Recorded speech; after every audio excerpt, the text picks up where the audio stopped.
আনমনে হাসলেন আমজাদ চৌধুরী। স্ত্রীর তেজি রূপের ব্যাপারে তিনি আগাগোড়া অবগত। মমতাময়ী নারীর পিছনে এক কঠিন হৃদয়ে লুকিয়ে থাকা মানুষটাকে আমজাদ চৌধুরীর চেয়ে ভালো আর কে চিনে? আসমিনের কথা শেষে আলী আবার ড্রাইভিংয়ে মন দিয়েছে।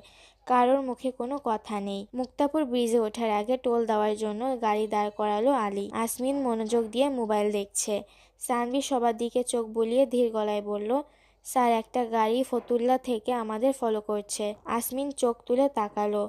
তার কপালে ভাঁজ পড়েছে। আলী টোলের টাকা দিয়ে নিজের হাতটা গাড়ির বাইরে রেখেছে। টোল আদায়কারী বাকি টাকা ফেরত দিতে সে রিসিট নিয়ে সানভির দিকে তাকিয়ে বলল, অনেকক্ষণ আগেই দেখেছি সান, আসতে দাও। এটা আমাদের এলাকা। প্রত্যেকে কলিজা বের করে ফুটবল খেলবো। টেনশনে কিছু নেই। আতঙ্কে শুকিয়ে যাওয়া মুখ নিয়ে চেঁচিয়ে উঠল মৌরি, অসভ্যর দল! তোরা কি আমাকে মেরে ফেলার জন্যই সাথে করে নিয়ে এসেছিস?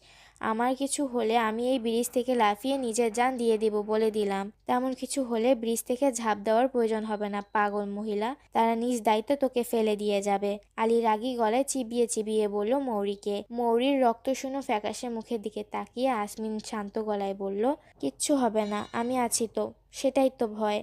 আলী গাড়ি ব্রিজের মাঝ বরাবর আসতেই সানভি চিন্তিত চোখে পিছনে থাকা বাহাদুরের গাড়িতে নজর দিল। বাহাদুরের গাড়ি সমান তালে তাদের গাড়ি অনুসরণ করছে। অমির খবর নাও সান, ওরা ঠিক আছে তো?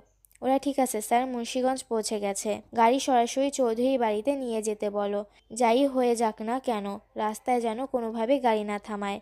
Okay sir. সানভি কল করায় ব্যস্ত হয়ে গেল। আলী খুব সাবধানে গাড়িটা একটা গলির ভেতরে ঢুকিয়ে দিল। গাড়ি থামিয়ে বাহাদুরকে কল করে